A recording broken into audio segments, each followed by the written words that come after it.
Oke, kita akan lanjut. Kita punya pelajaran The Judgment of God. Ini adalah bagian kedua. Kemarin kita sudah belajar bagian pertama. Mulai dengan Maleakhi 4 ayat 4 dikatakan, ingat, jangan lupa hukum Musa dengan dia punya statutes, dengan judgments. Dan kita sudah lihat, judgment adalah upah daripada pelanggaran dosa. Dan semua orang patut untuk terima upahnya. Dan patut untuk diberikan upah itu karena dia sudah mengerjakannya.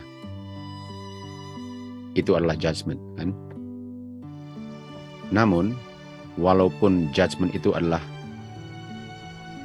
kebenaran dan bagian daripada karakter Bapa, tapi selain judgment itu yang diungkapkan hukum, ada juga the mercy of God. Dan the mercy of God ini ialah mercy of God ini menginginkan manusia untuk hidup. Jadi di kayu saliblah the judgment of God dipenuhi dan the mercy of God pun diungkapkan. Karena waktu Tuhan Yesus mati, itulah judgment daripada manusia punya pelanggaran. Itulah upah dosa yang dibayar oleh anaknya Bapa. Itu adalah judgment. Dan karena bukan manusia yang berdosa dan anaknya Bapa lah yang menerima judgment-nya, manusia pada waktu yang bersamaan menerima mercy of God. Dan ini adalah gospel. Gospel adalah bagaimana manusia dipisahkan dari dosa.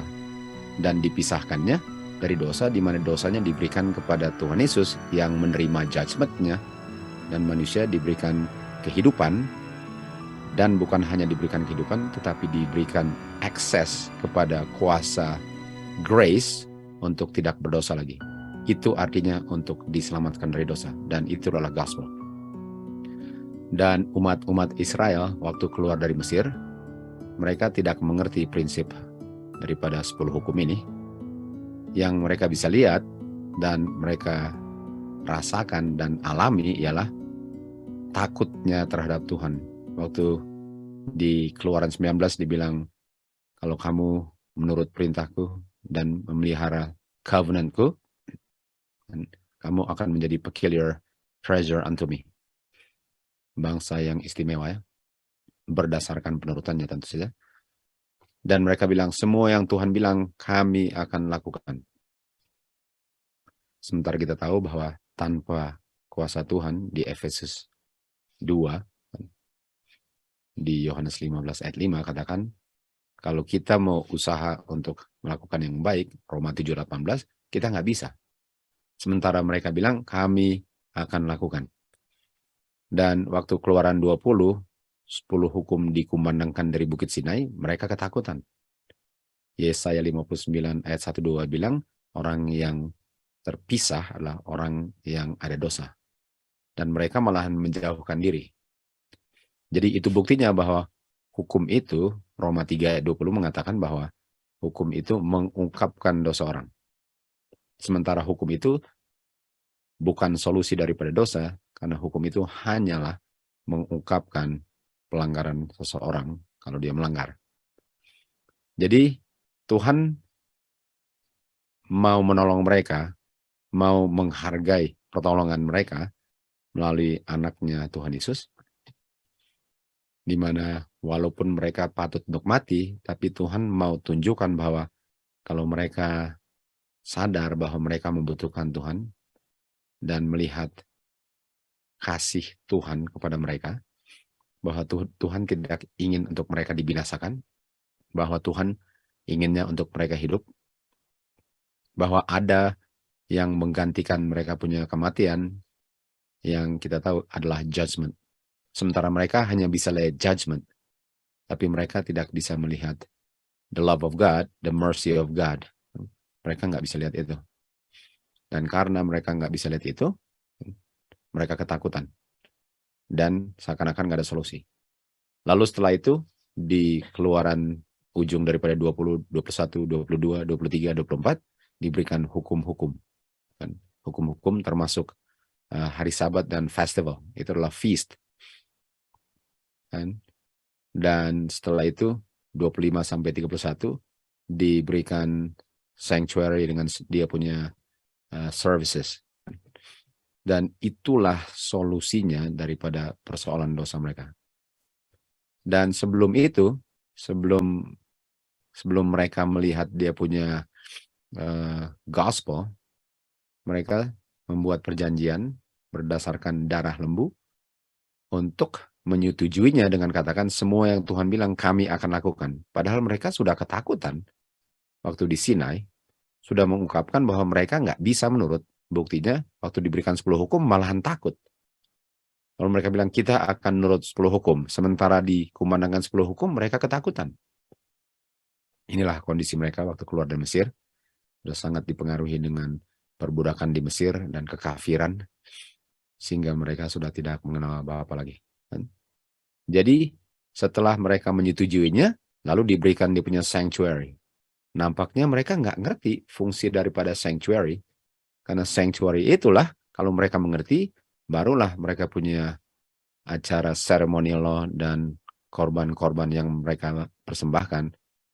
Berarti, karena itulah solusinya dalam bentuk simbol yang adalah Tuhan Yesus di kayu salib. Jadi mereka nggak ngerti itu. Dan mari kita lihat sekarang, kita lanjut dengan apa hasilnya dengan mereka tidak mengerti the love of God, the mercy of God, bahwa Tuhan mau menyelamatkan mereka, bukan mau membinasakan mereka, dan tetap menjalankan judgment-nya terhadap anaknya.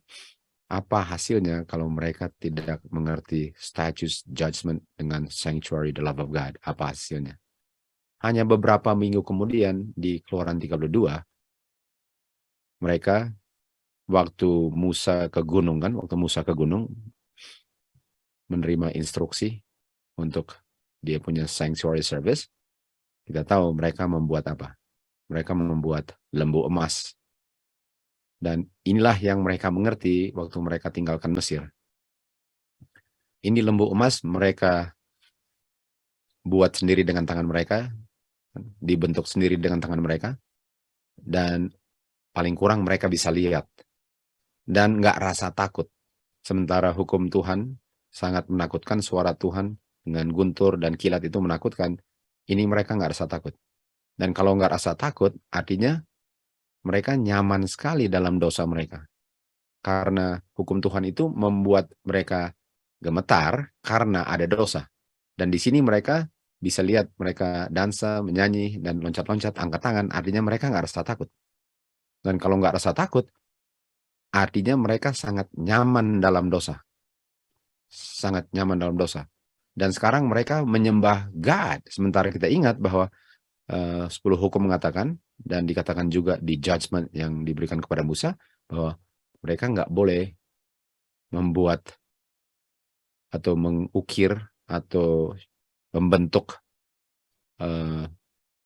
apa saja yang disembah dari perak dan emas. Sementara mereka sedang lakukan ini. Kan? Dibilang, up, make us gods. Buatlah kita gods. Jadi bagaimana mau sembah God kalau God itu kamu yang bentuk sendiri? Jadi mereka membuat lembu emas dan dibilang inilah gods kita yang membawa kita keluar dari Mesir. Sementara mereka lah yang bawa emasnya keluar dari Mesir. Harus ditenteng emasnya. Lalu mereka bilang inilah yang baru dibentuk ini yang membawa mereka keluar dari Mesir kan. Jadi kita bisa lihat inilah hasilnya daripada orang-orang yang tidak mengerti status dengan judgment, dan walaupun terima status dengan judgment, tapi tidak mengerti atau menolaknya, nggak ada bedanya. Dan kalau tolak status dengan judgment, tentu saja nggak bisa menurut 10 hukum, dan otomatis akan menolak the gospel, sanctuary service, kan? Dan akan menolak Tuhan Yesus sebagai pengganti judgment mereka. Dan sekarang mereka sedang mendemonstrasikan apa hasilnya kalau tolak status dengan judgment dengan dia punya gospel yang belum dikabarkan pada mereka, tapi mereka sudah menyetujui dengan kekuatan mereka untuk menurut semua yang telah diperintahkan Tuhan kepada mereka melalui Musa. Jadi golden calf apostasy, satu kemerosotan moral, penolakan kebenaran yang terjadi di Bukit Sinai waktu mereka menyembah patung emas ini. Dan ayat 5 dikatakan, waktu Harun melihat ini, dibilang apa? Besok kita akan rayakan feast kepada Jehovah. Bayangkan, merayakan feast dalam bentuk seperti ini, kan? Merayakan feast dalam bentuk ini, sementara mereka sudah diberikan tentang hari Sabat dengan festivals, kan? Di mana mereka bertemu 3 kali setahun. Lalu inilah feast-nya yang mereka lakukan, kan? Dan ayat 26 dikatakan, pagi-pagi mereka bangun dan mempersembahkan korban bakaran dan persembahan-persembahan, dan orang-orang ini sekarang duduk untuk makan dan minum, meat and drink, dalam mereka juga feast dalam bentuk ini. Bayangkan. Dan di Keluaran 22 baru dikatakan dia yang memberikan korban kepada any god selain Jehovah akan dibinasakan tuntas. Kan? Ini dibilang di Keluaran 22 ayat 20. Bahwa kalau kamu memberikan persembahan kepada siapa saja selain Jehovah God, kamu akan dimusnahkan, dibinasakan. Itu adalah judgment. Itu adalah judgment, kan? Mereka benar-benar tidak mengerti apa yang terjadi. Sangat tidak mengerti apa yang telah terjadi di sini. Oke? Dan ayat 9, 32 ayat 9, lalu Tuhan bilang kepada Musa, saya sudah melihat orang-orang ini. Lihatlah, mereka tegar tengkuk. Mereka tegar tengkuk. Atau kepala batu. Lihat mereka. Tuhan bilang kepada Musa, lihat mereka. Kepala batu, keras kepala. Lihat mereka. Dan mereka sudah patut apa? Sudah patut dibinasakan. Mereka patut untuk menerima judgment of God. Sangat patut. Dan Tuhan bilang, mereka keras kepala. Tegar tengkuk. Ayat 10. Lalu Tuhan bilang kepada Musa, let me alone. Let me alone artinya jangan halang-halang saya dari apa yang saya melakukan. Apa yang mau dilakukan? Judgment. Agar murkaku yang sudah wax hot, sudah menjadi panas ini terhadap mereka, agar saya bisa musnahkan mereka. Lalu kita buat melalui kamulah Musa, bangsa yang besar. Kalau di buku Ulangan kita tahu, bangsa yang great itu adalah yang keep statutes dengan judgment, kan? Dan kita tahu Musa mengerti ini, dan Tuhan bilang saya akan membuat bangsa yang great melalui kamu, karena kamu keep statutes judgment. Tetapi orang-orang ini saya mau binasakan. Jangan halang-halang saya. Let me alone. Judgment is coming. Lalu Musa bilang kepada Tuhan. Apa yang Musa bilang? Oh, memang orang-orang ini telah melakukan dosa yang sangat besar. Dengan membuat gods dari emas. Jangan lupa, Musa mengerti karakter Bapa. Musa tahu mereka patut mati. Musa tahu mereka patut mati. Tapi Musa sudah melihat gospel. Buktinya, Musa bisa mendekati Tuhan di gunung, kan? Itu buktinya bahwa dia sudah terima darah Tuhan Yesus melalui darah domba. Dia sudah mengerti itu. Dia sudah mengerti gospel. Dia mengerti karakter Bapa. Dia tahu Bapa itu judgment, tapi dia juga tahu Bapa itu mercy.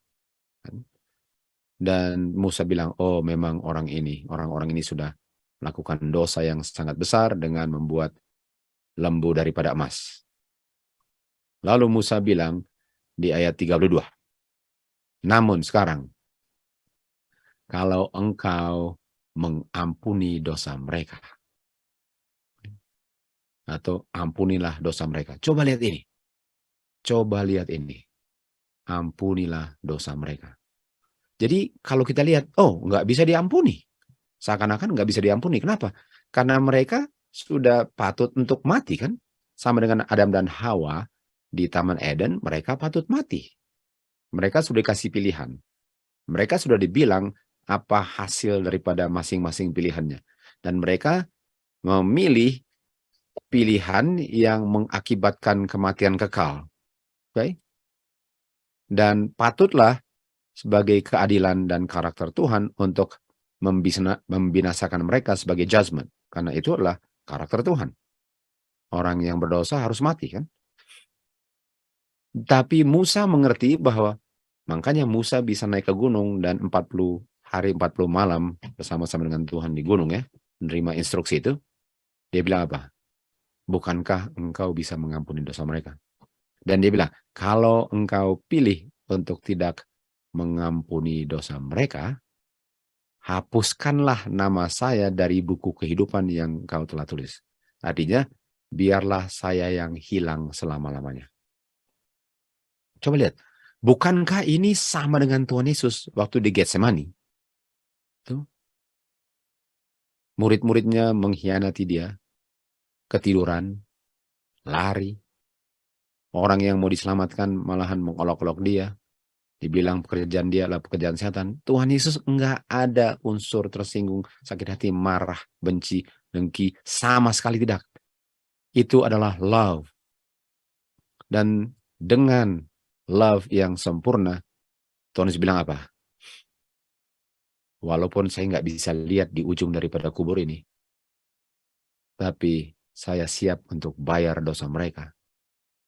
Dan untuk dia bilang, saya nggak bisa lihat di ujung dari kubur ini, artinya itu mirip-mirip Musa bilang, hapuskanlah nama saya. Kalau nama tercatat di buku, itu artinya selamat. Kalau nama terhapus, itu artinya binasa selama-lamanya.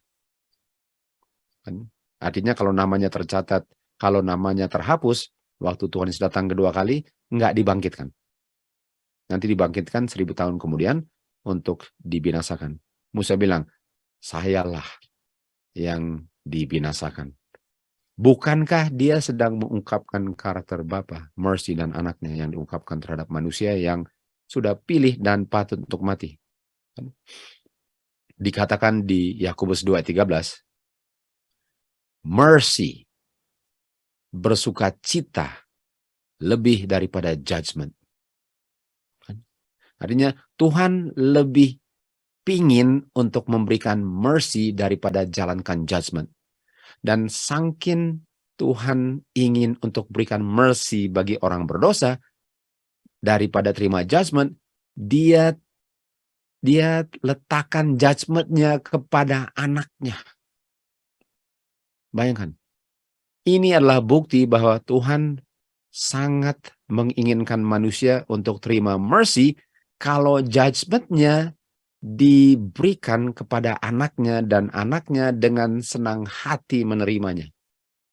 Jadi kita bisa lihat bahwa Tuhan sama sekali tidak ingin manusia mati. Walaupun sudah berdosa seperti apapun, Tuhan tidak mau makhluk yang dia ciptakan dibinasakan. Tidak inginkan. Mercy rejoices against judgment. Mercy menginginkan manusia yang berdosa untuk diampuni dan diberikan kehidupan yang kekal, sementara judgment-nya tetap dijalankan, dan judgment-nya dituangkan kepada anak satu-satunya yang dia kasih. Jadi kita bisa lihat, inilah Musa. Saya bisa lihat kenapa dia di surga sekarang. Yang dia bilang itu persis karakter Bapa. Persis yang diungkapkan anak Bapa. Jangan biarkan mereka binasa. Sayalah yang pikul agar mereka bisa terima kehidupan kekal. Dan persis ini yang keluar dari mulut Musa. Makanya semua orang yang selamat, 144.000 akan menyanyi nyanyian domba dan nyanyian Musa. Mercy rejoiceth against judgment. Dan di Keluaran 33 ayat 18 kita tahu ayat ini, Musa bilang apa? Tunjukkan karaktermu. Tunjukkan kepadaku engkau punya kemuliaan. Jadi waktu Tuhan bilang, oke, saya akan binasakan mereka. Tentu saja Tuhan sedang uji Musa. Musa nggak membujuk Tuhan untuk memberikan mercy. No. Inilah pelajaran bagi kita semua bahwa inilah karakter Bapa yang diungkapkan Musa. Jadi waktu Tuhan bilang, oke, saya mau binasakan mereka. Mereka patut dibinasakan kok. Saya mau binasakan mereka. Musa bilang apa? Show me thy glory. Tunjukkan kemuliaanmu. Dan kalau engkau tunjukkan kemuliaanmu, bukankah glorymu, karaktermu, ada kata mercy di situ. Dan mercy itu sangat dibutuhkan orang yang sudah mau dibinasakan. Tunjukkan kemuliaanmu. Kan? Artinya, kita harus melihat Tuhan sebagaimana Musa mengenal Tuhan. Kita nggak bisa melihat Tuhan seakan-akan Tuhan tunggu-tunggu mau binasakan saya. Di saat saya berdosa, dia bilang, oh kesempatan saya mau binasakan dia. Seakan-akan Tuhan tunggu waktunya untuk binasakan saya, untuk balas dendam terhadap dosa-dosa yang saya lakukan. Bukan berarti bahwa silahkan lakukan dosa. Seandainya pun kita berdosa, sebesar apapun dosa kita, Tuhan tetap mau mengampuninya. Sebagaimana pelajaran yang kita sudah belajar bahwa nggak ada dosa di kolong langit yang tidak bisa diampuni selain yang tidak diakui. Tidak ada. Tidak ada. Kita harus mengenal Bapa sebagaimana Musa mengenal Bapa. Dan Musa bilang, tunjukkan karaktermu. Tunjukkan karaktermu. Tunjukkan judgment dan mercy-mu. Berikanlah mercy kepadamu, kepada umat Israel. Ada mercy kok di situ. Kenapa mau dibinasakan kalau ada mercy?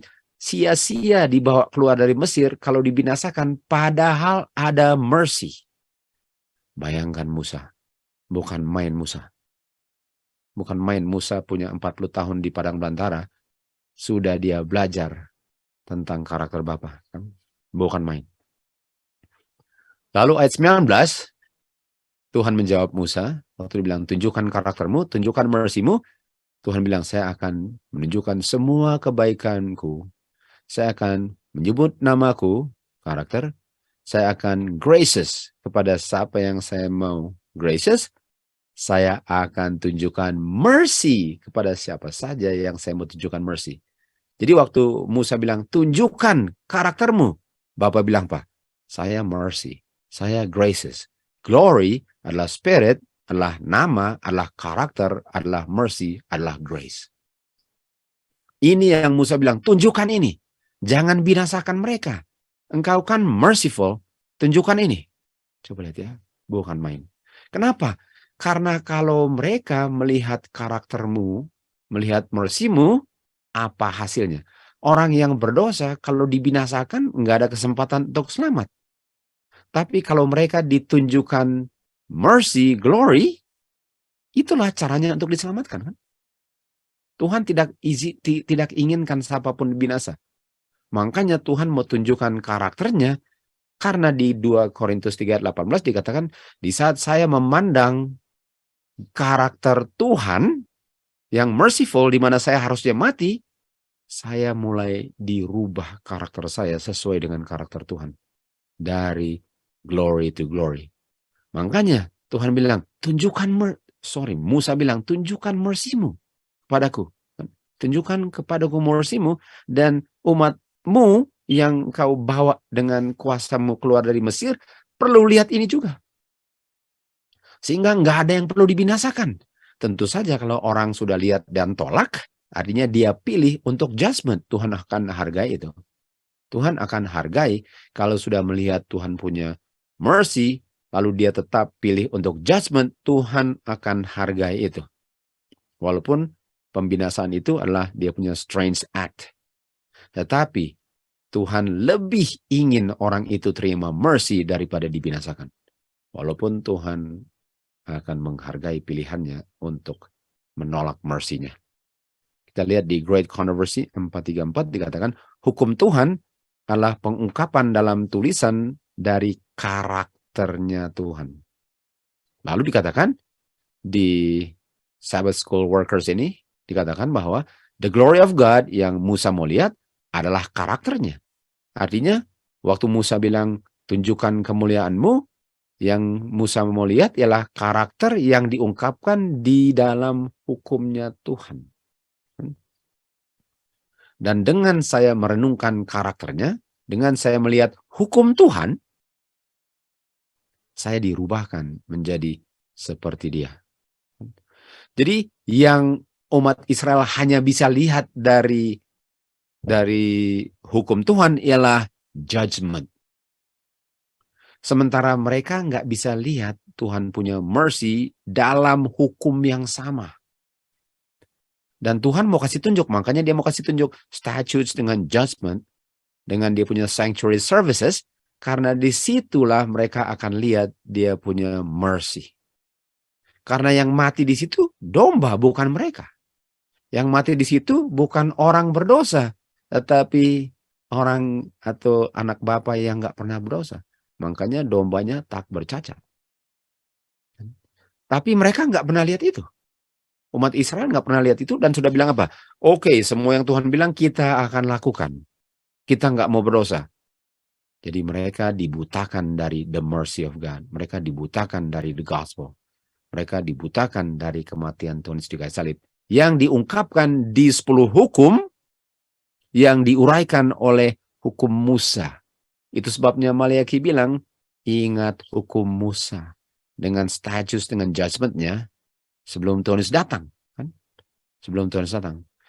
Lalu di Keluaran 34, pada pagi hari, waktu dia siap, dia come up, naik pada pagi hari ke Gunung Sinai.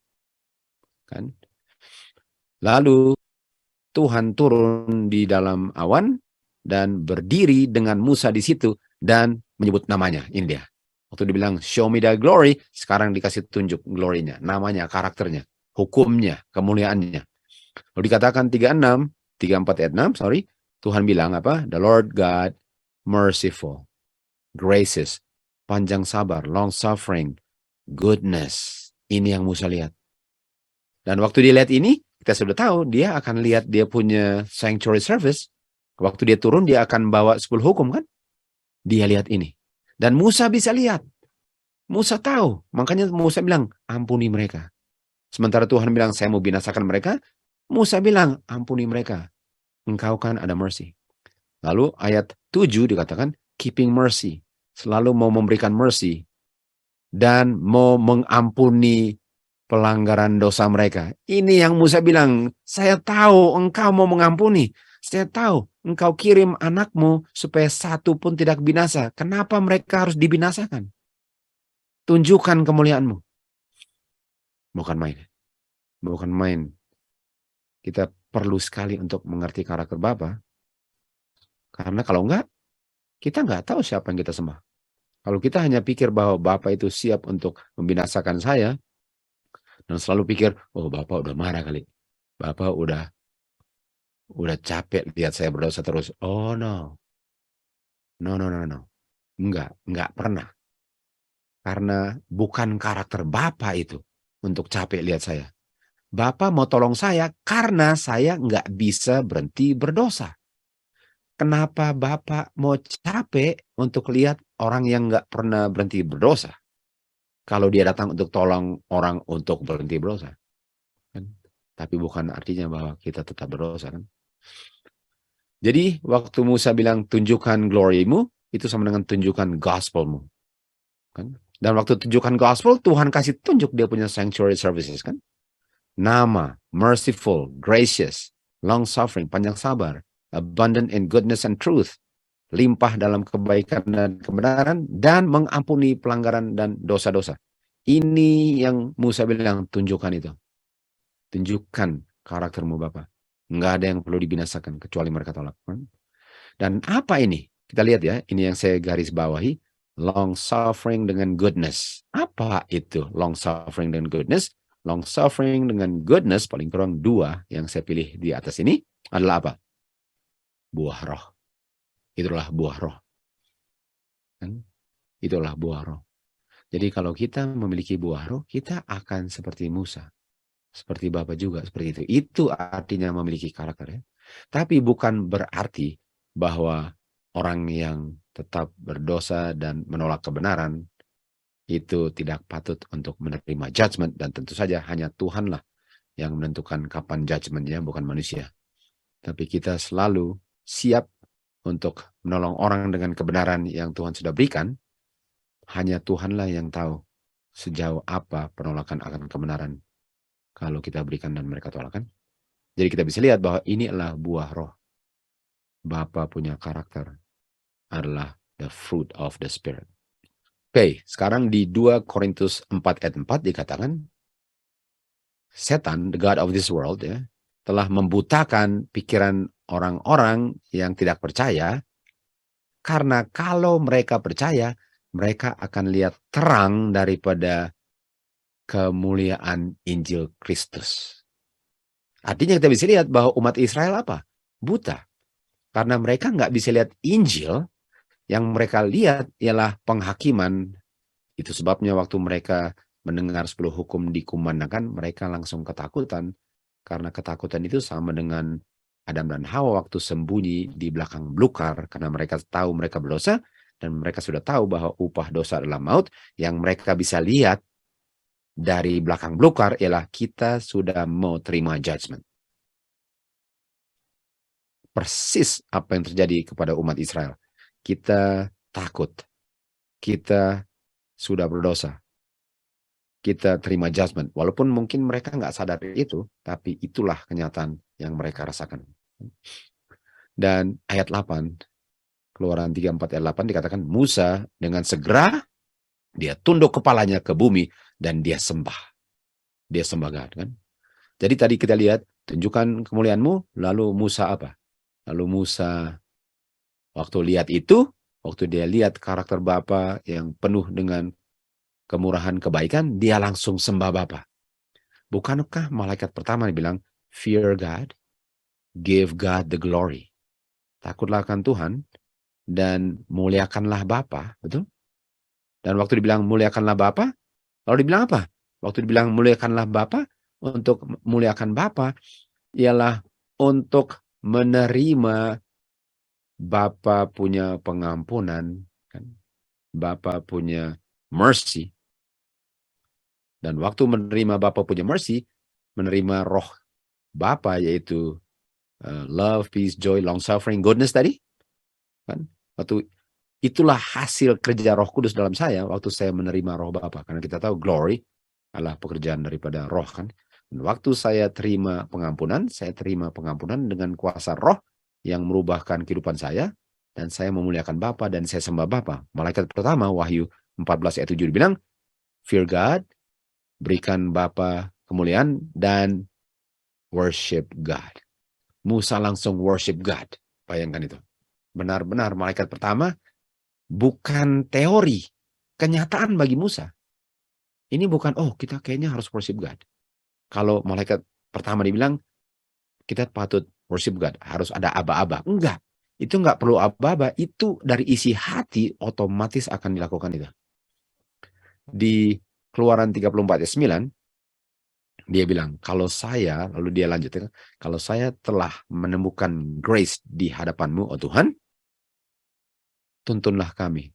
Go among us, artinya tuntunlah kami dalam perjalanan ini, kan? Lalu dibilang, karena ini adalah tegar orang-orang yang tegar tengkuk, ampunilah dosa kami dan pelanggaran kami. Tunggu, ini dosa mereka. Yang berdosa adalah umat Israel. Sementara Musa di gunung dengan Tuhan. Lalu dia bilang apa? Ampunilah pelanggaran kami dan dosa kami. Sama dengan Daniel di Daniel 9. Waktu dia bilang, kami telah berdosa. Kami telah meninggalkan hukum Musa, betul? The book of the law. Persis, ini karakter, kan? Jadi dia menerima tanggung jawab daripada dosa orang lain. Bukankah Tuhan Yesus memikul dosa orang lain? Bukan main. Ini Musa. Di Lukas 23 ayat 34 dikatakan, Tuhan Yesus bilang, Bapa, ampunilah mereka. Musa bilang, ampunilah kami. Padahal dia nggak berdosa. Lalu dia bilang apa? Tuhan Yesus bilang kepada Bapa, mereka nggak tahu apa yang mereka lakukan. Kan? Mereka nggak tahu apa yang mereka lakukan. Nah, di Wahyu 3 ayat 17 dikatakan, karena kamu bilang kamu kaya, kamu increase with goods, dan kamu bilang kamu tidak membutuhkan suatu apapun, lalu dibilang apa? Kamu nggak tahu bahwa kamu buta. Artinya umat Israel apa? Buta. Dan orang-orang yang memakukan Tuhan Yesus apa? Buta. Jadi Tuhan Yesus tahu, mereka nggak tahu apa yang mereka lakukan. Mereka buta. Mereka nggak tahu yang mereka pakukan adalah anak Bapa yang menciptakan mereka. Mereka nggak tahu itu. Dan karena mereka nggak tahu, Tuhan bilang, ampuni mereka karena mereka nggak tahu. Mereka nggak tahu apa yang mereka lakukan. Kalau kita lihat kehidupan kita yang lampau, penuh dengan dosa, dibandingkan waktu kita sudah lihat kebenaran dan kita terima kebenaran, kita bilang, wow, kok bisa saya lakukan yang dulu ya? Kalau saya sudah tahu terang yang saya tahu sekarang, saya nggak akan lakukan dosa yang saya lakukan dulu kan? Kenapa Tuhan ampuni? Karena dia tahu dulu saya nggak tahu. Saya belum ada pengetahuan tentang kejinya dosa, baiknya Tuhan, karakter Tuhan, indahnya firman Tuhan. Mereka nggak tahu apa yang mereka lakukan. Mereka nggak mengerti. Dan Laodikia apa? Laodikia nggak tahu bahwa mereka melarat, malang, miskin, buta, dan telanjang. Mereka nggak tahu. Ampunilah orang-orang yang suam-suam kuku ini Bapak. Jangan muntahkan. Saya sudah mati untuk mereka. Darahku, darahku, darahku, darahku. Tuhan Yesus bilang 4 kali kan kepada Bapak. Darahku. Saya sudah mati untuk mereka. Jangan dibuang begitu saja. Biarkan mereka dikasih kesempatan untuk bertobat. Itu kan karakter Bapa. Ini the love of God. Di 2 Korintus 4 ayat 4, setan telah membutakan mata atau mata rohani orang-orang yang tidak percaya. Apa yang umat Tuhan yang sudah dibutakan nggak bisa lihat? Kemuliaan terang daripada gospel kan? Karena kalau mereka nggak buta, mereka akan lihat karakter Bapa. Mercy, goodness, long suffering, the glorious gospel of Christ. Jadi kondisi Laodikia ialah di akhir zaman ini nggak bisa lihat kasih Bapa. Dan karena nggak bisa lihat kasih Bapa, mereka bilang apa? Kita nggak butuhkan. Dia punya feast, itu kan sudah dipakukan di kayu salib. Kita nggak butuhkan dia punya status dengan judgment. Itu nggak perlu lagi. Itu nggak perlu lagi. Itu pengungkapan orang yang buta rohani. Sudah dibuktikan oleh the God of this world. Mereka tidak bisa melihat kasih Bapa, mercy Bapa, bahwa ini adalah 10 hukum. Jadi untuk memakukan ceremonial law, prinsip ceremonial law, tentu saja ceremonial law nggak dilakukan karena ceremonial law itu bukan gospel. Tetapi dengan saya menjalankannya, saya melihat gospel. Jadi walaupun ceremonial law-nya ditiadakan, ada cara yang lain yang menggantikan cara untuk gospel diungkapkan tanpa membunuh domba. Jadi untuk bilang ceremonial law dipakukan, oke, ceremonial law dipakukan. Sebenarnya ceremonial law punya prinsip nggak dipakukan, tapi liturgi untuk bisa mengungkapkan karakter Bapa itu yang ditiadakan dan yang dipakukan adalah kematian dosa dan catatan hutang dosa. Dan semua orang yang tidak mengerti ini memakukannya, semuanya dipakukan. Seakan-akan, bukan seakan-akan, mereka tidak bisa melihat karakter Bapa. Mereka memakukan gospel, kebaikan Tuhan. Dan ini sejarah mengulang kembali sejarah umat Tuhan di Bukit Sinai. Dan setan sudah membutakan mereka untuk tidak bisa melihat karakter Bapa ini. Di ayat 14, 2 Korintus 3:14, tetapi pikiran mereka punya minds ya, dibutakan. Sampai hari ini, itu yang menutup wajah mereka, masih menutupi wajah mereka waktu mereka baca perjanjian lama. Kita tahu mulainya dengan siapa? Musa. The Law of Moses. Mereka masih dibutakan sampai hari ini. November 3 di sini, November 4 ya, 2022, masih dibutakan dengan memakukan status dengan judgment, dengan dia punya feast. Ayat 15. Hari ini pun, waktu Musa dibaca, hukum Musa, yang menutupi wajah mereka masih menutupi hati mereka. The gospel di buku Musa, di perjanjian lama semua, masih mereka tidak bisa lihat gospel. Saya masih ingat kalau dulu baca perjanjian lama, terus terang kalau nggak ngerti, bosannya bukan main. Kalau nggak ngerti. Tapi kalau ngerti, kalau kita bisa lihat gospel, betapa indahnya. Kan? Jadi dulu terus terang saya butanya bukan main. Perjanjian baru aja buta, apalagi perjanjian lama dulu. Itu benar-benar nggak pernah belajar. Dan waktu mulai belajar pun saya nggak pernah bisa lihat gospel. Dan capek sekali mau baca buku imamat dan semua itu ulangan. Waduh. Tapi sekarang bukan main indahnya. Bukan main indahnya. Kalau matanya sudah dibukakan, bukan main indahnya. Kan? Jadi sampai sekarang masih ditutup pikiran banyak orang yang meniadakan Law of Moses karena mereka nggak mengerti apa yang mereka baca di situ, yaitu Law of Moses. Kita lihat daripada E.J. Wagner ya. Di sini dikatakan banyak ide di mana hukum Musa itu sesuatu yang sangat berbeda dari hukum God. Di sini ada satu reasoning yang tidak masuk akal di mana mereka prejudice terhadap Musa. Dan mereka tidak prejudice terhadap penulis-penulis Alkitab yang lain.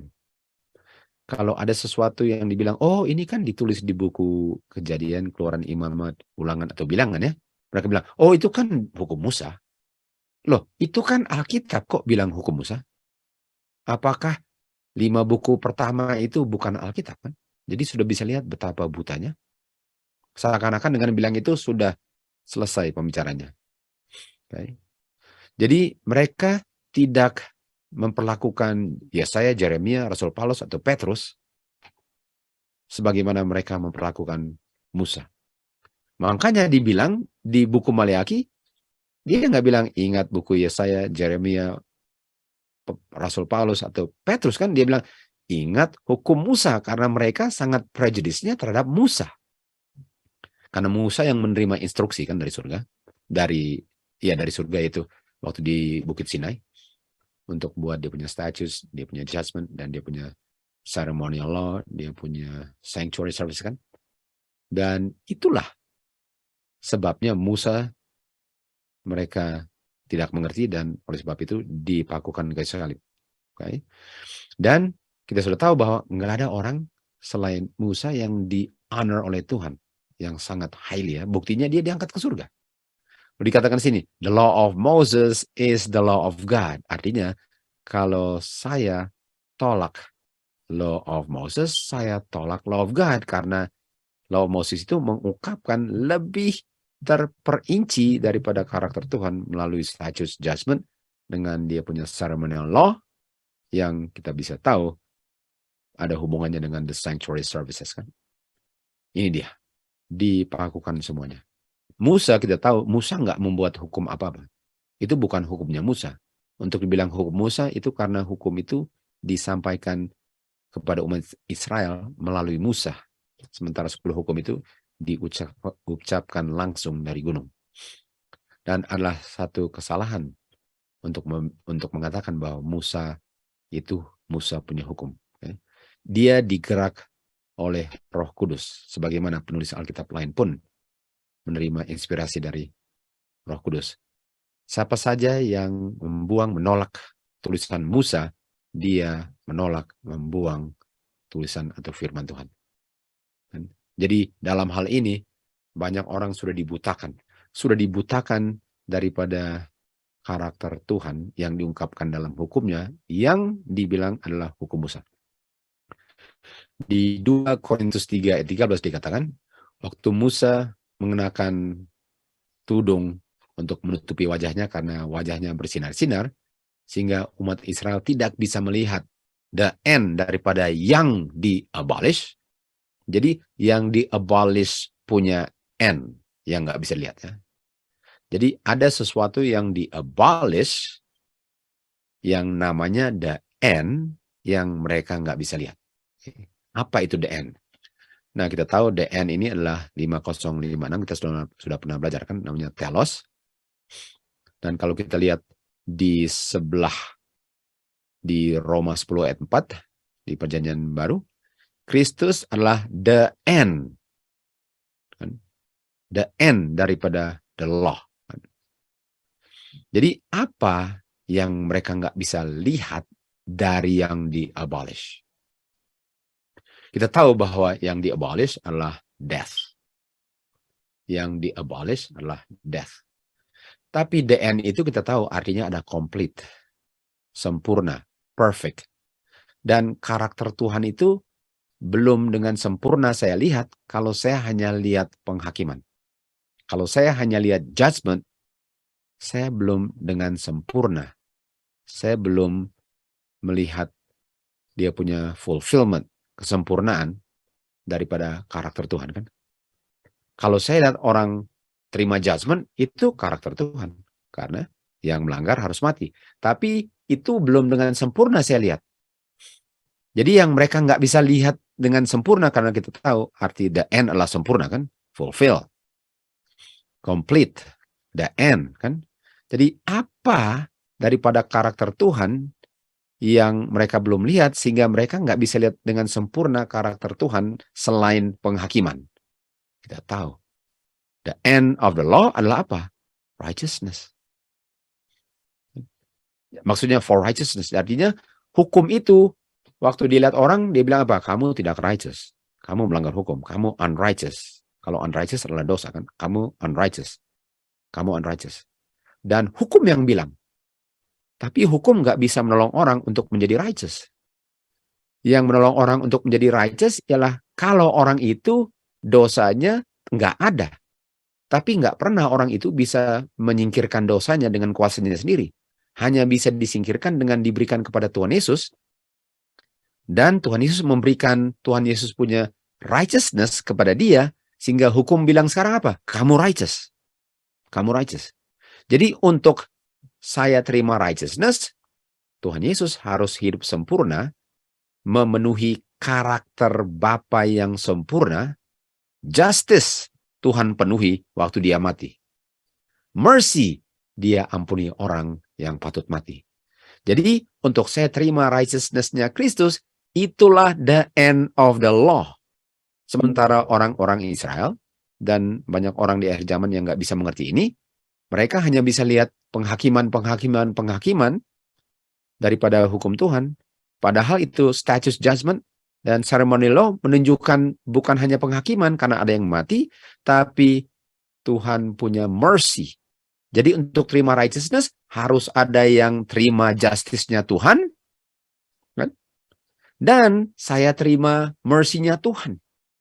Itu righteousness. Dan hanya Tuhan Yesuslah the end of the law. Artinya yang mereka nggak bisa lihat daripada kematian domba adalah kematian Tuhan Yesus. Karena kematian Tuhan Yesus itulah the end of the law. Makanya waktu Tuhan Yesus mati dia bilang apa? It is finished. Finish artinya apa? The end. Saya sudah dengan sempurna mengungkapkan karakter Bapa. Waktu saya mati itu judgment. Dan karena saya mati saya bisa ampuni kamu, berikan mercy Bapa. Itu adalah the end of the law. Jadi mereka nggak bisa lihat gospel, kayu salib. Karena kita tahu kayu salib, darah adalah gospel. Mereka tidak bisa lihat gospel di dalam ceremonial law. Ceremonial law hanyalah glorious karena ada gospelnya. Tanpa gospel itu sama dengan jalankan liturgi yang nggak ada artinya. Sama dengan hari Sabat kita berbakti, itu nggak ada gunanya kalau saya tidak bisa lihat karakter Bapa dan hidup sesuai dengan karakternya. Itu sama dengan meat and drink, tapi tidak bisa menghargai kematian Tuhan Yesus dan mercy-nya yang dia berikan kepada saya. Itu sama dengan masih buta. Untuk bikin meat and drink, sama dengan bunuh domba kalau saya tidak bisa lihat the end of the law. Mereka nggak bisa lihat Kristus.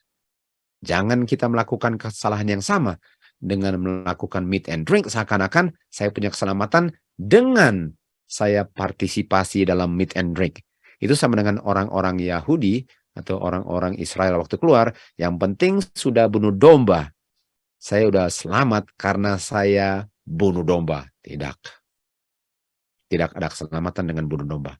Keselamatan untuk melihat kasih Bapa dan judgment Bapa dalam ceremonial law atau meat and drink di mana saya sedang berpartisipasi. Kalau tidak, saya sampai sekarang nggak bisa mengerti waktu baca buku Musa. Dan Roma 8 ayat 4 dikatakan, the righteousness of the law, jadi karakter sempurnanya Bapa yang diungkapkan dalam hukum sudah dipenuhi dan oleh Tuhan Yesus dan diberikan kepada saya karena Tuhan Yesus sudah mengambil judgment saya. Dengan Tuhan Yesus mati, Tuhan Yesus terima judgment, karakter Bapa diungkapkan dengan yang berdosa harus mati, dan karakter Bapa diungkapkan dalam mercy-Nya waktu saya terima mercy-Nya karena saya berikan dosa saya kepada Tuhan Yesus. Bukan main indah gospel-nya. Bukan main indah gospel. Dan apa arti fulfill dan the end? Ini fully, perfect, complete, end. Ini dia punya end. Jadi mereka tidak bisa lihat karakter Bapa yang sempurna waktu mereka lihat domba dibunuh. Mereka nggak bisa lihat karakter Bapa yang sempurna waktu mereka meat and drink. Kalau meat and drink saja belum tentu bisa lihat, apalagi kalau tolak meat and drink. Makanya ini kata fully adalah apa? Sabbath more fully. Artinya hari Sabat yang more fully lah yang mengungkapkan karakter Bapa yang the end of the law. Jadi hanya untuk tidak bekerja pada hari Sabat dan berbakti sama-sama. Itu bukan fully kalau saya nggak bisa lihat the end of the law. Nggak ada gunanya itu. Tuhan Yesus katakan di Matius 5 ayat 17, jangan kamu pikirkan, jangan izinkan pikiran ini ada di dalam pikiranmu, bahwa saya datang untuk membinasakan hukum dengan tulisan-tulisan the prophets, the law of Moses, dengan Jeremiah, Yesaya. Jangan pikir saya mau binasakan itu. Saya tidak mau binasakan itu. Saya mau fulfill tuntutan hukum yang kamu nggak bisa. Saya berikan kepada kamu sebagai mercy. Saya terima judgment kamu sebagai judgment, the end of the law. Satu jot atau tittle pun tidak akan berlalu dari hukumku. Lalu Tuhan Yesus bilang apa? Di Matius 5:20, kecuali kamu punya righteousness, melebihi orang-orang Farisi punya righteousness, kamu tidak akan masuk ke kerajaan surga. Kecuali kamu bisa melihat the end of the law daripada kamu punya meat and drink, kecuali kamu bisa lihat the end of the law daripada ceremony law, kamu nggak akan masuk kerajaan surga. Jadi jangan pikir waktu baca ini, wah orang-orang Farisi. Sementara saya sekarang dalam bentuk meat and drink ceremony law-nya. Dalam bentuk meat and drink. Kita sedang bisa mengulang sejarah yang sangat mengerikan kalau kita tidak mengerti. Jadi apa sih yang di-abolish? Apa sih yang ditiadakan? Karena kita lihat di sini, Musa menutupi wajahnya dan umat Tuhan nggak bisa melihat the end, the light of the glorious righteousness gospel of Christ. Mereka nggak bisa lihat itu. Yang daripada yang di-abolish. Jadi ini bukan adalah yang di-abolish, tapi the end daripada yang di-abolish. Artinya yang di-abolish itu ada the end-nya. Artinya yang di-abolish bukan the end-nya, tapi the end-nya yang perlu dilihat daripada yang di-abolish. Apa yang di-abolish? Di 2 Timotius 1 ayat 9 dikatakan, yang telah menyelamatkan kita, kan, tidak sesuai dengan kita punya pekerjaan, tetapi sesuai dengan dia punya purpose dan dia punya grace. Efesus 2:8, kita diselamatkan melalui grace dia, bukan pekerjaan kita, yang diberikan kepada kita di dalam Kristus sebelum dunia diciptakan. Artinya ini Tuhan selamatkan manusia bukan mulai tahun 31 AD. Tuhan selamatkan manusia, kuasa grace-nya sanggup menyelamatkan sebelum dunia diciptakan. Artinya di saat manusia berdosa, langsung ada juru selamat. Grace langsung siap. Grace langsung siap di saat manusia berdosa. Nggak perlu tunggu sampai kayu salib baru ada grace. Sebagaimana banyak yang mengajarkan. Dan walaupun ada yang bilang, saya nggak ajarkan itu. Dengan kamu tolak feast, dengan tolak status judgment. Itulah yang kamu ajarkan, walaupun kamu nggak ajarkan. Artinya banyak orang boleh dikatakan ada unsur gado-gadonya lah. Mereka tolak ini, mereka bilang mereka nggak tolak ini, padahal dengan tolak ini mereka tolak ini. Lalu 2 Timotius ayat 10 dikatakan, kuasa yang menyelamatkan sudah dari dulu kala ini, sekarang dibuat untuk bisa diungkapkan dengan munculnya juru selamat kita Yesus Kristus yang telah abolish death. Artinya yang di-abolish apa? Death. Dan karena di-abolish death, sekarang kita bisa terima kehidupan kekal untuk menerima apa? Light daripada gospel. Ini dia. Jadi lihat ya, kalau kita kembali di 2 Korintus 3:13 dikatakan, Musa menutupi wajahnya karena mereka nggak bisa lihat apa? Mereka nggak bisa lihat the gospel waktu mereka death apa? Bunuh domba. Waktu mereka bunuh domba, yang mereka lihatlah judgment. Mereka nggak bisa lihat mercy. Bahwa domba itu bukan kamu. Memang ada yang mati. Itu judgment. Tapi kenyataan bahwa bukan kamu yang mati, itu mercy. Dan mereka nggak bisa lihat bahwa bukan kamu yang mati, itu mercy. Mereka hanya bisa lihat bahwa ada yang mati. Tapi mereka nggak bisa lihat bahwa bukan mereka yang mati. Mereka hanya bisa lihat judgment. Mereka tertutup wajah mereka dari the love of God, the mercy of God, the grace of God, the long suffering of God. Kan? Mereka nggak bisa lihat itu. Mereka tidak bisa menghargainya. Sehingga waktu Tuhan Yesus datang, malahan mereka membunuh. Kan? Jadi mereka nggak bisa lihat karakter Bapa dalam melihat kematian domba. Okay? Atau saya nggak bisa lihat karakter Bapa dengan meat and drink yang mengingatkan akan kematiannya. Ini saya mau ulang lagi karena ini berlaku untuk kita. Jangan kita selalu ingat bilang orang-orang Israel, sementara kita bisa saja sedang mengulang pengalaman mereka. Kan? Jadi Kristus abolish pelanggaran penalty daripada pelanggaran hukum Tuhan, bukan hukum Tuhannya yang di-abolish. Kan? Bukan hukum Tuhannya. Jadi orang bisa mengerti begini, Tuhan abolish.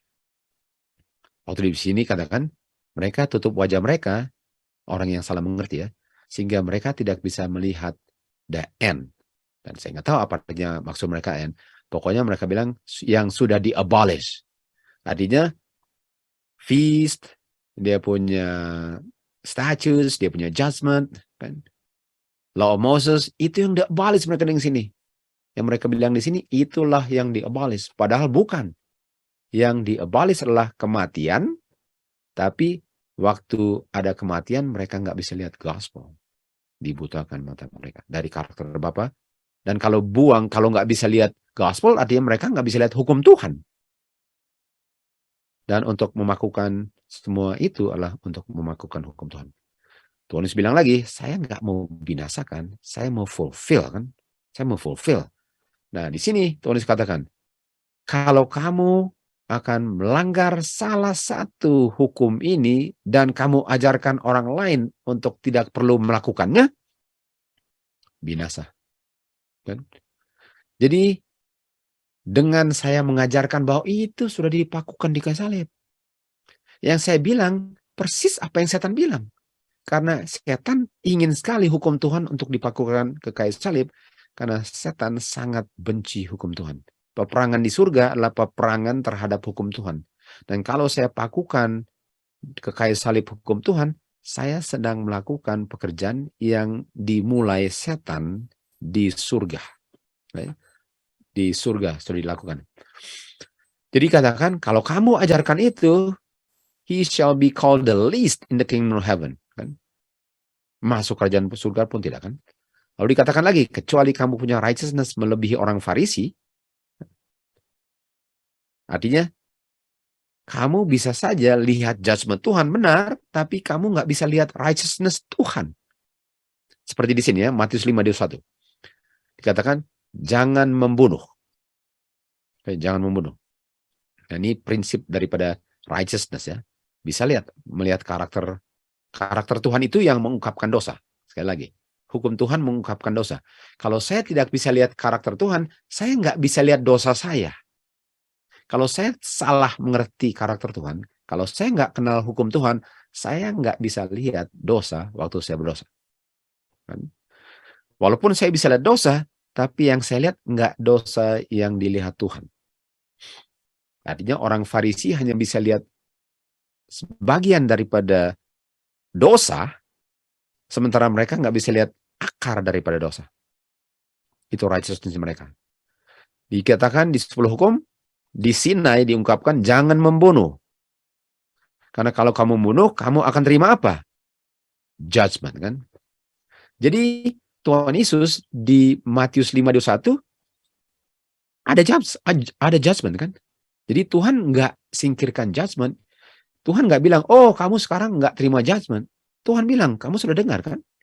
Bahwa barang siapa membunuh akan terima judgment. Betul. Lalu Tuhan Yesus bilang ayat 5:22. Tapi saya bilang. Nah, tapi saya bilang. Coba ya. Tapi saya bilang. Nah, waktu Tuhan bilang, kamu jangan membunuh, kamu akan terima judgment. Kenapa Tuhan bilang? Kenapa? Ayat berikut Tuhan bilang, tapi saya bilang. Nah, tapi saya bilang itu seakan-akan berlawanan dengan apa yang ayat sebelumnya yang benar, kan? Ngerti kan? Jadi kalau Tuhan bilang, jangan membunuh. Lalu bilang, tapi saya bilang. Nah, tapi saya bilang artinya sama atau beda? Beda. Jadi Tuhan bilang, kalau kamu membunuh, kamu akan terima judgment. Betul, tidak salah itu. Tapi saya bilang, tapi apa? Kita sudah tahu apa. Tapi kalau kamu mengakui dosa, saya akan ampuni kamu, kan? Bukankah itu righteousness of the law yang sempurna? Jadi orang Farisi cuma bilang apa? Wanita ini sudah berzinah, dia harus dilempari batu, betul? Benar itu. Tapi saya bilang, ampunilah dia supaya nggak ada yang dilempari batu. Jadi mereka nggak bisa lihat the righteousness of the law, the fulfillment, the end of the law, the complete character of God daripada 10 hukum. Tapi saya bilang, Tuhan bilang di sini kan, 5:27, jangan berzina. Lalu Tuhan bilang apa? Tapi saya bilang. Nah, tapi saya bilang itu, selain saya tunjukkan apa itu dosa, tapi saya bilang, kalau wanita kedapatan berzina, apakah Tuhan Yesus lempari batu? Kan? Karena kita sudah tahu kan, orang yang berzina dilempar batu. Jadi Tuhan Yesus kutip 10 hukum, Tuhan Yesus mengutip 10 hukumnya sendiri, Bapa punya hukum dan dia punya hukum, kan? Mengutip, jangan berzina. Nah, wanita berzina harusnya terima judgment, kan? Lalu Tuhan bilang apa? Betul, itu judgment. Tapi saya bilang, neither do I condemn you, go and sin no more. Itu Tuhan Yesus bilang waktu dia kutip 10 hukum. Jadi sementara orang memang sudah jahat dan patut untuk mati, harusnya kita bilang apa? Tapi, apakah kita bisa berikan mercy kalau dia mau terima? Betul kan? Itu Musa. Bukankah mereka sudah mau terima judgment? Tuhan bilang, saya mau binasakan mereka. Jangan halang-halang saya. Musa bilang apa? Ampuni mereka. Ini sama dengan waktu Tuhan Yesus bilang, saya mau binasakan mereka. Lalu Musa bilang, tapi bukankah engkau bilang engkau mercy? Bukan main. Bukan main. Matius 5:38. Kamu telah dengar, mata diganti mata, gigi diganti gigi, mano i mano. Betul? Kalau kamu lakukan, judgment. Ayat 39. Tapi saya bilang. Tapi saya bilang apa? Kalau mereka tampar pipi kanan, kasih pipi kiri. Nah, itu nggak bilang itu, yang dia bilang apa? Kasih mercy. Kan? Jadi jangan balas dendam, kasih kesempatan mereka untuk bertobat. Nah, tentu saja ada peristiwa di mana bahwa orang ini sudah tolak untuk bertobat, oke? Jadi kita harus lebih banyak belajar lagi. Jangan langsung aplikasikan, oke, artinya semua yang berdosa biarin aja. No, bukan itu maksudnya. Yang dimaksudkan di sini ialah berikan kesempatan karena mereka bisa saja nggak ngerti apa yang mereka lakukan. Mereka belum lihat kasih Bapa, kasih tunjuklah kasih Bapa melalui kamu siap untuk membereskan persoalan. Walaupun orang itu punya salah, tapi kamu siap untuk membereskannya karena mereka perlu lihat karakter Bapa waktu kamu memberikan pengampunan walaupun pengampunan dari Tuhan, kan? Ini the end of the law. Ini yang sedang ditunggu-tunggu dunia untuk dilihat sebelum mereka terima Sabbath more fully. Lalu dikatakan bukan cuma itu saja, kan? Kalau orang mau sue kamu, membawa kamu ke pengadilan dan ambil kamu punya mantel, biarkanlah dia ambil jaketmu sekalipun. Kalau orang bilang jalan 1 mil, jalan 2 mil. Orang bilang 1 kilo, jalan 2 kilo. Ini prinsipnya ialah kasih kesempatan untuk lihat kemurahan Bapa. Jangan cepat-cepat binasakan, nanti mereka nggak pernah lihat. Kecuali mereka memang sudah mengeraskan hati, tapi dengan mengeraskan hati bukan berarti bahwa kita benci dan kita nggak pernah mau terima mereka kembali kalau mereka mau menerimanya kembali. Kan? Kita harus menghargai, tapi bukan berarti bahwa kita harus benci dan kita tutup pintu kita terhadap mereka. Ini the end of law. Kan? Ini adalah the end of law. Lalu dikatakan bahwa Tuhan bilang gini ya, kalau I am the Lord God, I am Jehovah, saya tidak berubah, artinya saya kan selalu merciful. Karena kalau saya berubah, artinya saya nggak merciful lagi, kamu akan dibinasakan. Karena Tuhan tidak berubah, manusia selalu ada kesempatan untuk bertobat. Setelah melihat kebaikan Bapa, diremukan, dilunakkan hatinya, dan bertobat karena Bapa tidak berubah. Itu sebabnya umat Tuhan bisa diselamatkan, tidak dibinasakan. Kenapa banyak orang yang jahat? Lalu seakan-akan kita bilang, kenapa Tuhan nggak bunuh, biarkan dia yang mati saja? Itu namanya mercy. Tuhan sedang berikan kesempatan untuk mereka bertobat. Kan? Jadi sikap kita sekarang berubah. Di mana, wah, ini orang sebenarnya dia yang harus mati. Kenapa orang yang baik yang mati? Ini yang jahat malahan masih hidup. Bukankah Tuhan bilang apa? I delight in mercy. Mercy rejoiceth against judgment. Itu kan? Ibrani 13:8. Tuhan Yesus sama kemarin, hari ini, dan selama-lamanya.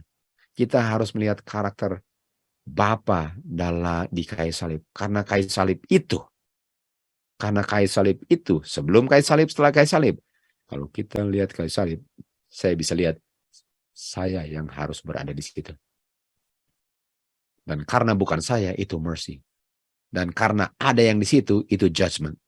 Dan seperti itulah kita harus memperlakukan orang lain kalau kita memang memiliki roh Tuhan. Kan? Jadi penting sekali untuk kita mempelajari karakter Tuhan melalui firman-Nya, nubuatannya, kan? Supaya kita akan menjadi seperti apa yang kita lihat. Judgment atau mercy, penghakiman atau kemurahan. Matius 7:1, jangan menghakimi, karena sebagaimana kamu menghakimi mano imano, demikian juga kamu akan dihakimi. Sebagaimana kamu menghakimi orang lain, ukuran kamu menghakimi orang lain lah yang diukur terhadap kamu. Mano imano. Artinya, kalau saya nggak mau bereskan sesuatu dengan orang lain, saya bilang kepada Tuhan, jangan bereskan dosa saya dan kau. Kalau saya nggak mau menyelesaikan persoalan, yang saya bilang, Tuhan, jangan selesaikan persoalan saya. Mano imano. Sebagaimana kamu memperlakukan orang lain, kamu minta Tuhan untuk memperlakukan kamu sebagaimana kamu memperlakukan orang lain. Diberkatilah orang yang merciful, karena dia akan menerima mercy.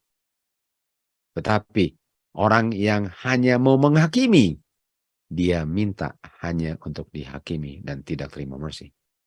Kan? Lalu dikatakan di James 2:13, mercy lebih diinginkan Tuhan daripada umat Tuhan dibinasakan.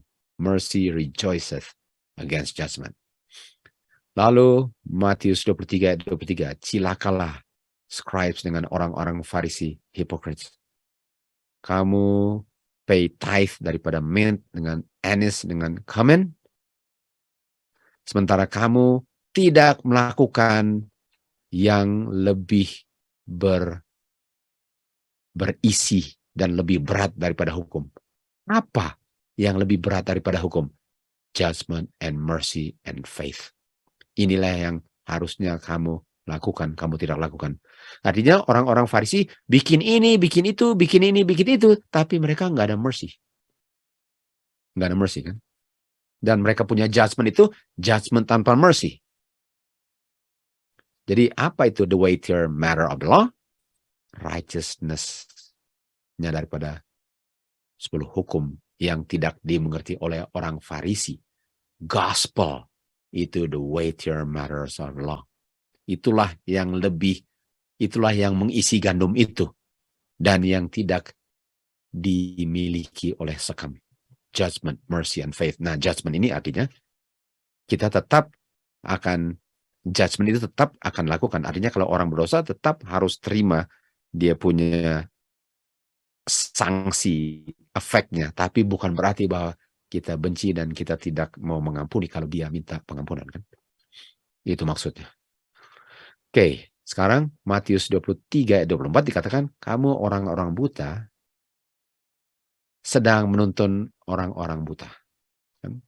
Setan selalu berusaha untuk mengalihkan perhatian manusia dari Tuhan untuk memperhatikan manusia sebagaimana mereka memperhatikan bishop, kepala gereja, pendeta-pendeta, dan professors of theology. Sebagai mereka punya guides. Ini guides ini. Sebagai mereka punya guides. Jadi, sementara kalau prinsip ini artinya bishop, pastor, professor of theology, bisa saja mereka buta, lalu kita yang buta mau dituntun orang buta, betul? Nah, belum tentu bahwa mereka buta ya. Tapi kita punya penuntun adalah firman Tuhan, roh Tuhan, kan? Makanya where there is no vision, kan, the people perish. Di mana nggak ada tuntunan roh Tuhan, umat Tuhan buta. Jadi kalau kita tolak firman Tuhan, kita buta. Dan kalau kita mengharap untuk manusia menuntun kita, mudah-mudahan dia berdasarkan firman Tuhan. Tapi kalau enggak, dan ini dikatakan bahwa pemimpin-pemimpin sama dengan orang Israel. Mereka buta, lalu mereka mau menuntun orang-orang yang buta. Sebagaimana tadi kita baca bahwa banyak orang menuntun orang-orang yang buta untuk meniadakan law of Moses. Padahal itu adalah hal keselamatan. The weightier matters of the law. Matius 1 ayat 18 dikatakan, sebelum mereka come together, sekarang kelahiran Tuhan Yesus seperti ini. Maria, kan, espoused to Joseph, kan? Jadi Maria ini sudah ditunangkan ya. Espoused itu kayak sudah ditunangkan kepada Yusuf sebelum they came together. Artinya sebelum mereka bersetubuh. Okay? Dan sebelum mereka bersetubuh, Maria sudah mengandung. Wow. Maria sudah mengandung sebelum mereka bersetubuh. Dan Yusuf tahu ini. Wah, dia sudah mengandung. Kita belum pernah bersetubuh. Dan kita tahu ini adalah anak daripada benih firman Tuhan, kan, Roh Kudus.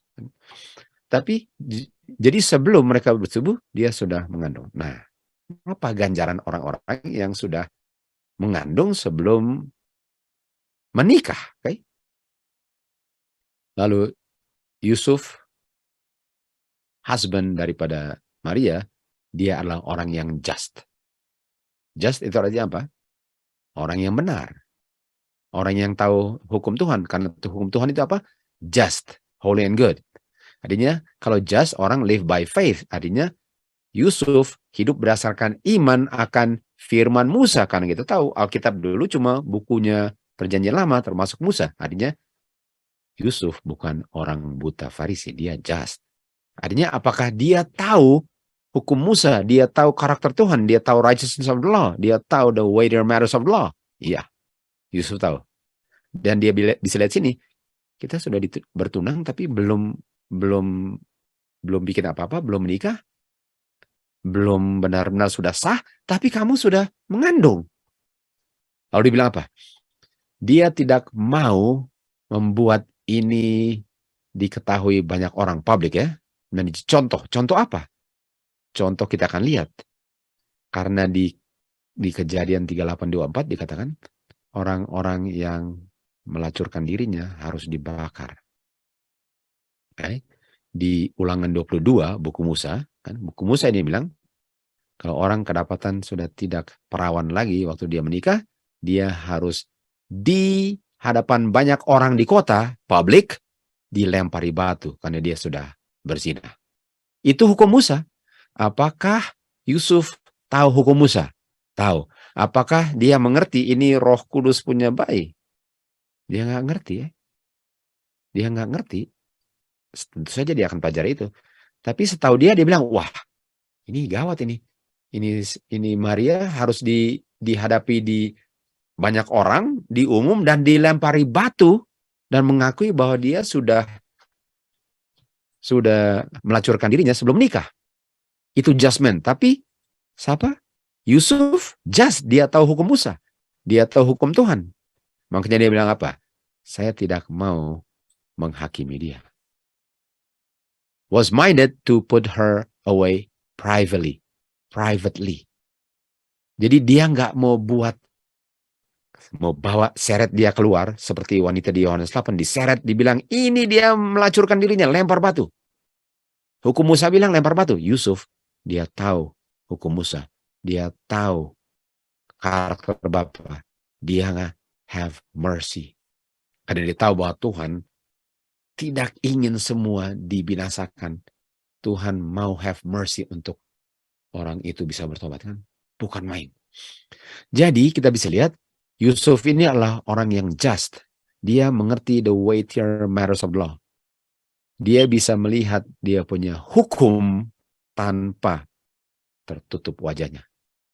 Lalu Tuhan Yesus bilang, kan? Tuhan Yesus bilang kepada orang-orang Farisi, kalau kamu tahu apa artinya, kalau kamu tahu apa arti daripada hukum, artinya mereka nggak tahu hukum, saya akan have mercy dan bukan sacrifice. Apakah Yusuf mengerti ini? Kalau kita lihat hanya dari hukum yang setengah pandangannya yang buta itu, Maria harus dilempar batu.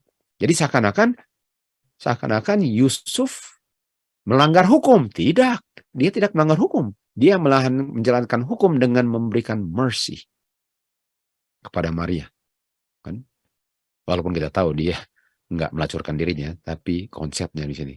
Tuhan mau apa? Tuhan mau mercy, mau berikan mercy, bukan sacrifice. Lalu John 8:4 kita tahu, dikatakan wanita ini sudah melacurkan dirinya, lalu mereka bilang, bukankah Musa bilang dia harus dilempari batu? Kita baca tadi kan? Kamu nggak tahu hukum, dia harus lempar batu loh. Lalu Tuhan bilang apa? Oke, kalau antara kamu ada yang yang sudah diampuni dosa, karena tanpa dosa adanya sudah diampuni. Kalau antara kamu yang sudah terima mercy, silahkan lempar batu kepada yang butuhkan mercy. Jadi Tuhan bilang apa? Jangan kamu menghakimi orang lain, karena sebagaimana kamu menghakimi, kamu pun akan dihakimi.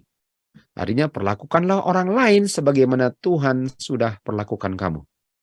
Kita tahu semuanya pulang. Nggak ada yang melempari dia batu setelah mereka melihat the mercy of God. Setelah mereka lihat mercy of God, mereka bilang kita kalau melempari batu artinya kita patut dilempar batu, pulang semua. The mercy of God rejoiceth over judgment. Dan Tuhan bilang apa kepada wanita? Apa yang Tuhan bilang kepada wanita? Di mana orang-orang yang menuduh kamu? Di mana penuduh kamu? Dan mereka menuduh sesuai dengan hukum Tuhan. Di mana orang-orang ini? Tuhan bilang, dia bilang apa? Enggak ada Tuhan, enggak ada mereka. Lalu Tuhan bilang apa? Saya pun berikan kamu mercy. Saya pun enggak akan lempari kamu batu. Karena mercy rejoiceth over judgment. Saya mau berikan mercy kepada kamu. Lalu dibilang apa? Jangan berbuat dosa lagi. Bukankah ini rencana keselamatan, saudara? Bukankah wanita ini tidak dilempar di batu karena gambar di kanan ini? Ini judgment di kanan. Ini mercy di sebelah kiri. Biarlah saya yang terima judgment-nya. Kamu yang terima mercy Bapa. Itulah karakter Bapa yang kita mau lihat. Lalu dikatakan, belajarlah apa artinya hukum. Karena yang saya inginkan adalah mercy, bukan sacrifice. Saya datang ke dunia ini bukan cari orang yang benar.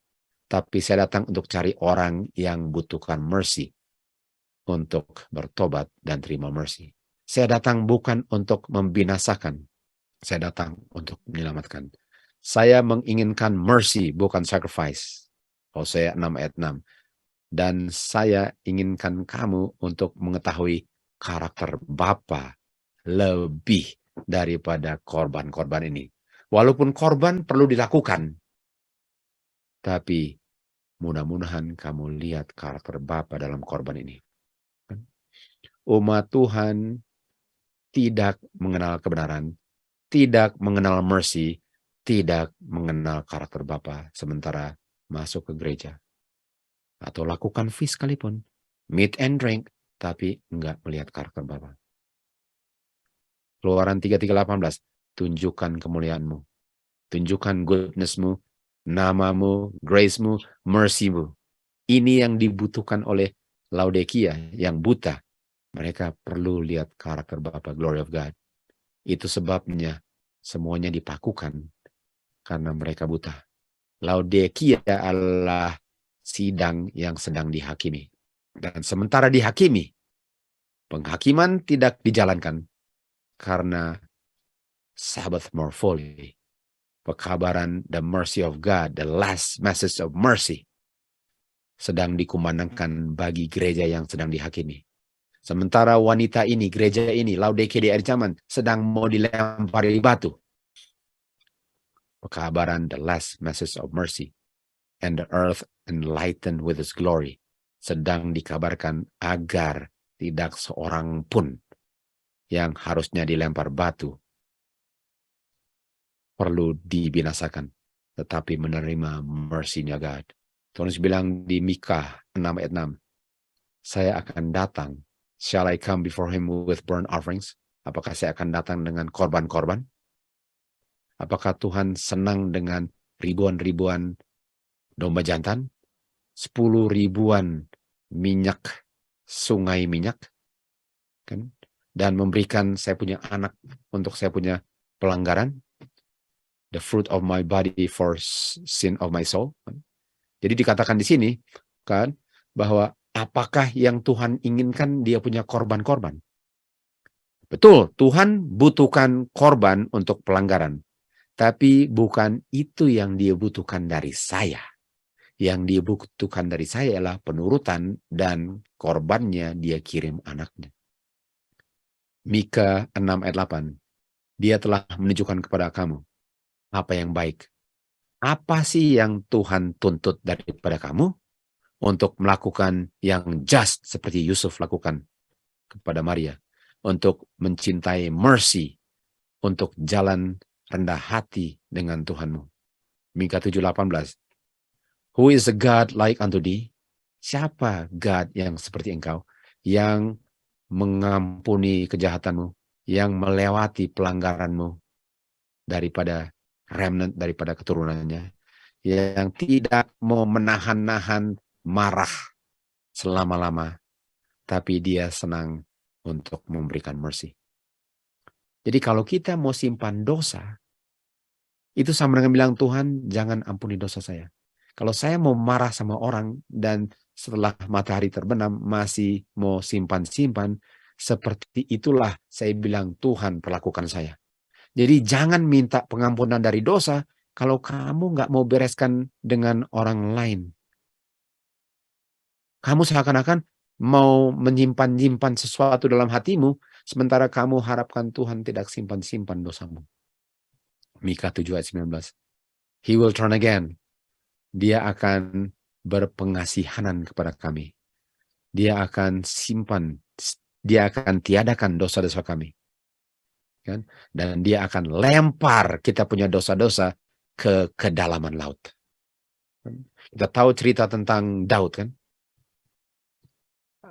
Dia kasih cerita kepada Daud, Nathan, ada orang yang kaya dan ada orang yang miskin. Yang kaya banyak sekali ternaknya. Orang yang miskin nggak ada apa-apa kecuali satu domba yang kecil. Dia kasih ilustrasi ini. Dan dia perlakukan domba kecil ini sebagai dia punya gadis. atau dia punya istri, Bathsheba kan. Ini Uriah. Dan datanglah seorang yang mengadakan perjalanan kan, kepada orang yang kaya, dan dia nggak mau ambil salah satu daripada domba dia yang banyak untuk kasih makan orang perjalanan yang datang dalam perjalanan. Tapi dia ambil domba daripada orang yang miskin ini dan dia sembelih untuk orang makan. Lalu Daud marah sekali terhadap orang ini dalam cerita Nathan. Dia bilang apa? Orang ini harus mati. Apa yang Daud minta dari Tuhan? Judgment. Sebagaimana kamu inginkan untuk orang lain mati, yang kamu bilang adalah sayalah yang patut mati. Sebagaimana kamu mengukur orang lain, ukuran itu mengukur kamu. Daud bilang, dia harus mati. Judgment. Betul. Judgment betul. Betul. Memang benar. Orang yang demikian harus mati. Dan betul, Daud harus mati. Dia nggak sadar aja bahwa orang itu adalah dia. Jadi Daud perlu mati dan dia akui dia perlu mati. Dan dia harus kembalikan 4 kali lipat dia punya domba. Jadi Daud bukan cuma mano imano, dia 1:4. Kalau Tuhan 1:1, Daud malahan 1:4. Mati 4 domba. Dia nggak ada rasa kasihan sama sekali terhadap dirinya sendiri. Dia nggak tahu itu. Lalu Nathan bilang apa? Kamulah orang itu. Sudah bisa lihat? Daud minta judgment. Mata untuk mata. Mata untuk 4 mata. 1 domba untuk 4 domba. Dia harus mati dan kembalikan 4 domba. Dia mau judgment. Dia nggak ngerti karakter Tuhan. Dia mau judgment. Dan patut orang itu terima judgment. Tapi dia nggak ngerti karakter Bapa. Karena waktu Nathan bilang, ini adalah kamu. Kamulah orang itu. Kan? Dengan apa kamu menghakimi orang, kepada kamulah akan dihakimi juga. Lalu apa yang Daud bilang di 51 ayat 1 Mazmur? Have mercy upon me. Dia langsung sadar karakter Bapa yang dia nggak pernah sadari selama ini. Dia langsung sadar di saat dia membutuhkannya, dia langsung sadar kasih Bapa. Sengaja dibukakan ini kepada dia untuk melihat bahwa kalau kamu mau judgment, kalau kamu mau memperlakukan orang judgment, itu yang kamu minta kepada dirimu sendiri. Dan waktu dia sadar itu, baru dia lihat bukan main dia patut matinya, sebagaimana dia mau orang lain mati. Padahal orang lain itu nggak ada, dialah orang itu. Barulah dia lihat the mercy of God. Dia lihat, oh Tuhan, ampunilah aku. Berkemurahanlah kepada aku. Sesuai dengan thy loving kindness. Sesuai dengan multitudes daripada engkau punya tender mercy. Hapuskanlah dosa-dosaku. Bukan main Daud melihat the end of the law. Waktu dia sadar, dia bilang apa?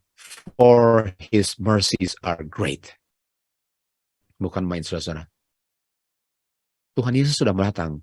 Dan pekabaran ini menunjukkan bahwa bagaimana kita mau diselamatkan kalau kita tidak merciful kepada orang lain.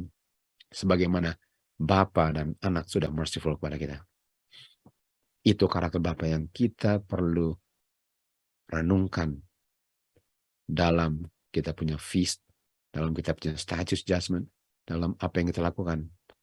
Itulah tujuan daripada belajar firman Tuhan. The end of the law, righteousness of the law. Kalau manusia menghakimi, dia menghakimi sesuai dengan dagingnya. Dia punya flesh. Artinya kalau flesh, oh dia harus mati. Biarkan dia mati. Kan? Dan di Yeskiel 16 ayat 3, tapi Tuhan nggak menghakimi berdasarkan flesh kan, karena flesh itu sangat tidak baik. Tuhan menghakimi, dan waktu menghakimi pun dia offer dia punya mercy kan. Dia nggak inginkan satu orang pun mati. Nah di Yeskiel 16 dikatakan, and say, thus said Lord God unto Jerusalem, kamu punya kelahiran kan adalah kelahiran tanah Kanaan. Bapamu orang Amorite, artinya orang kafir, ini bicara tentang orang kafir, Amorite. Ibu kamu orang Hittite, orang kafir. Kan? Kamu lahir dan kamu punya pusar tidak dipotong. Artinya kotor. Kamu tidak dicuci air bersih, kamu kotor. Tidak disalted, digarami. Ini lambang-lambang pembersihan kan? Kamu tidak dibersihkan. Artinya Tuhan sedang bilang melalui Yeskiel bahwa ini orang-orang penuh dengan dosa. Orang kotor. Orang kotor. Jangan lupa, Tuhan tidak judge sesuai dengan flesh. Sementara orang lihat, waduh, dia bukan main dosanya. Inilah yang sedang digambarkan. Kamu kotor, orang kafir, kamu orang kotor. Kalau manusia judge seperti Daud, waduh, hilang dia. Akan binasa dia, betul? Akan binasa. Makanya Roh Nubuat bilang, nanti di surga saya akan sadar bahwa dengan catatan saya masuk ke surga, saya akan sadar bahwa tetangga saya yang saya bilang hilang ada di situ. Sementara yang saya harap selamat nggak ada di situ. Kalaupun saya di situ karena sudah bertobat kan. Jadi ini orang yang penuh dalam lumpur dosa. Lalu apa yang dibilang? Nggak ada yang peduliin kamu. Nggak ada yang berpengasihanan kepada kamu. Kamu dibuang di ladang terbuka. Kan? Kamu adalah jijik di hadapan orang-orang. Sejak kamu lahir, born in the flesh. Tapi apa yang dibilang? Waktu saya melewati engkau, ini sama dengan ini cerita tentang orang Samaria ya, yang masuk dalam jurang. Kamu penuh dengan darah artinya dosa. Kan? Saya bilang kepada kamu, waktu kamu penuh dengan darah, kamu mati, dosa, hidup. Hidup artinya apa? Saya berikan saya punya roh. Saya berikan pengasihanan saya berikan saya punya roh. Saya nafas kepada kamu sama dengan di Yohanes 20 ayat 22, saya berikan kehidupan. Saya bilang kepada kamu yang masih dalam dosa, hidup, lahir dalam roh.